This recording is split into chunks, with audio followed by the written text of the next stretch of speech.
Bonsoir, bienvenue sur Mon Financier. Les marchés européens ont accéléré à la hausse malgré une déception liée à la confiance des ménages américains qui s'est détériorée plus que prévu. Alors c'est plutôt de mauvais augure avant le rapport mensuel sur l'emploi américain, ce qui pourrait inciter la Fed, qui se réunira d'ailleurs demain pour décider de sa politique monétaire. Donc ça pourrait bien inciter la Fed à repousser justement la réduction de ses injections de liquidité demain soir, ce qui a tendance, et bien vous le savez, à soutenir la tendance puisque eh bien, les QE successifs menés par la Banque Centrale Américaine ont tendance à pousser les marchés à la hausse. En Europe, en revanche, eh bien, les investisseurs sont restés particulièrement attentifs à la microéconomie et notamment aux résultats d'entreprises, ce qui relègue au second plan les tensions géopolitiques en Ukraine. Le CAC lui avance de 0,8% et termine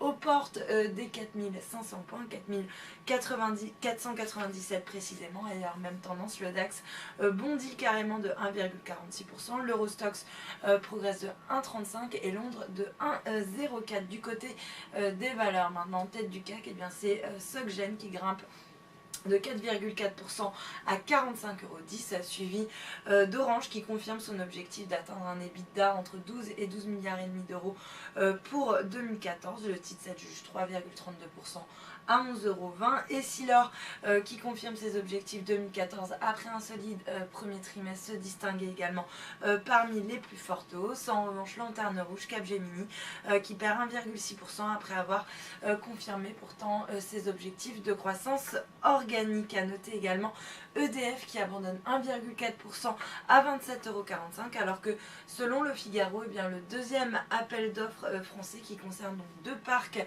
pour l'éolien en mer serait remporté plutôt par le consortium mené par GDF plutôt que par EDF. Et puis à noter également Eramet qui perd 3,8% à 94 € après avoir dévoilé une baisse de 10% de son chiffre d'affaires sur un an. En revanche, Gameloft qui a dévoilé ses résultats s'empare de la tête du SBF 120 avec un bond de plus de 5% à 7,20 €. Et puis sur le marché d'échange, l'euro, lui, s'inscrit en baisse par rapport au dollar, moins 0,3% autour des 1,3808.